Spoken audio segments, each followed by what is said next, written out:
Richard Nickel from Pittsburgh Modular at Music MESSE 2015 with Sonic State. We're going to talk about the new game system module.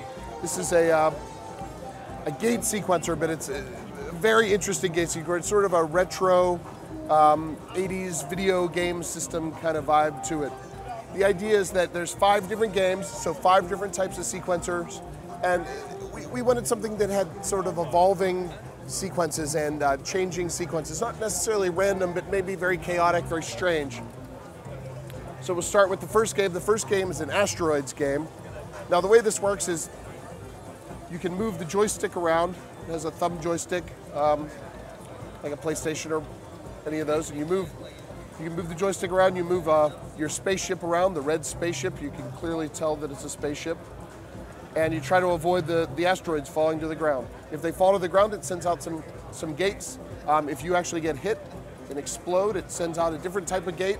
There's some random CV voltages attached to that as well, which is very cool. It's fun to sort of sit here and play. If maybe you're not inspired to make music yet, you can play a little around until it becomes interesting. But this is where it becomes really fun. You can automate it so it sort of dances around on its own and moves around. Or, this is very cool, everything is voltage controllable. So you have voltage control over up, down, left, right, button press, mode. So you start adding a couple CV inputs here, and you see it starts to move on its own. So what happens is the synthesizer starts to play the games.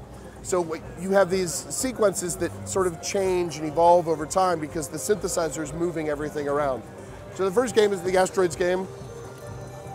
The second game here, we have a 32-step or a 32-step CV sequencer.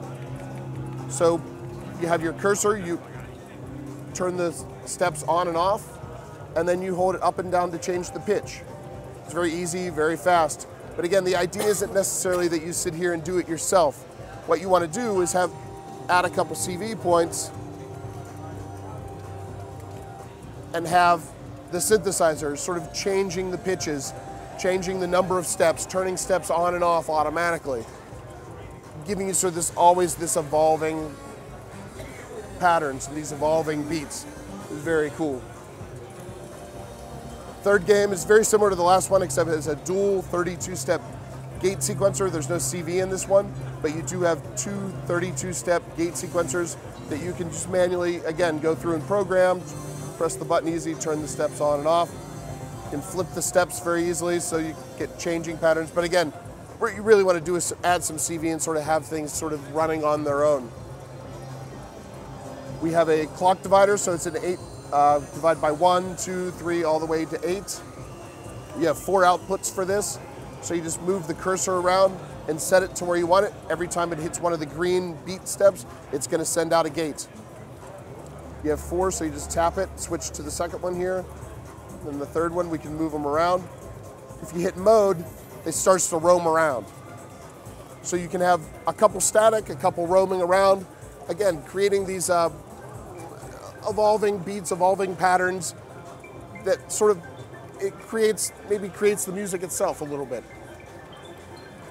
The next one is a probability burst generator.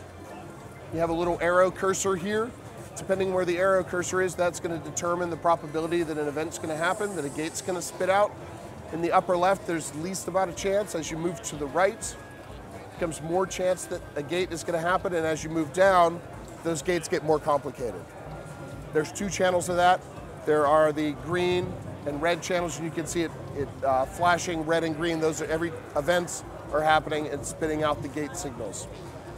This again, you hit mode, it'll sort of roam around on its own, giving it changing patterns. Everything is always on the beat. There's always some division of the clock. So whether it's going to be divide by 1, divide by 2, divide by 4, divide by 8, 16, 32, it's always going to be some division of the beat. So it's always very musical. All the games in here are musical games. Nice way to get patterns of beats. Even when you're using CV to move around? Absolutely. Even when you're using CV to move it around, all you're doing is changing the probability of something happening, or all you're doing is changing what is going to happen in that event, but it's not going to happen until the clock hits it. The clock, by the way, tap tempo clock, so you can tap it, get your beat, You can obviously use gates to clock it as well. If you use a gate to clock it, the tap tempo becomes a clock divider for the incoming gate. So you really have a lot of control over what's happening. The final game here, you can set the total number of, it's another gate sequencer. You can set the total number of steps and the number of beats within those steps.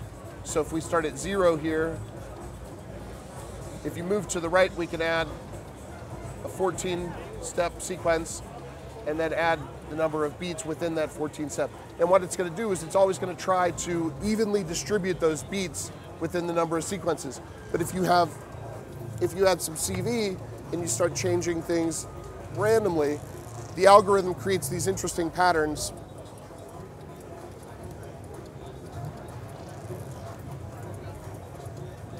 Sort of give you this, again, this changing and evolving texture, this changing and evolving patterns, so that everything is always, although it's on beat, it's never static. You're not playing the same 8-step sequence over and over again. So that is the game system, showing it here at Music MESSE for the first time. I've been a programmer for 15 years, so these sort of, we did the MIDI 3 module, which was our first digital module that we did in-house, which was, I thought it was a lot of fun to program. Now that I don't program for a living anymore, it seemed like a good time to maybe use this as a hobby.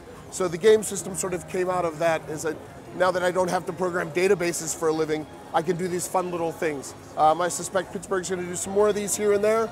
It's not going to be what we do mainly, but I think that's fun. The game system especially, it's hard not to smile when you look at it. It's hard not to have fun when you're making music with it. And really that's what music should be about. It should be having some fun while it's smiling while you're making music. So that's it. We're showing the game system for Sonic State. So do you know when it will be available? 2 months. It should go into production right when we get back. We're still bug testing it a little bit, but it's pretty much ready to go. And what's the pricing? Not quite sure of that yet. It's going to be somewhere between $199 and $249 US. Awesome. Thank you very much. Thank you.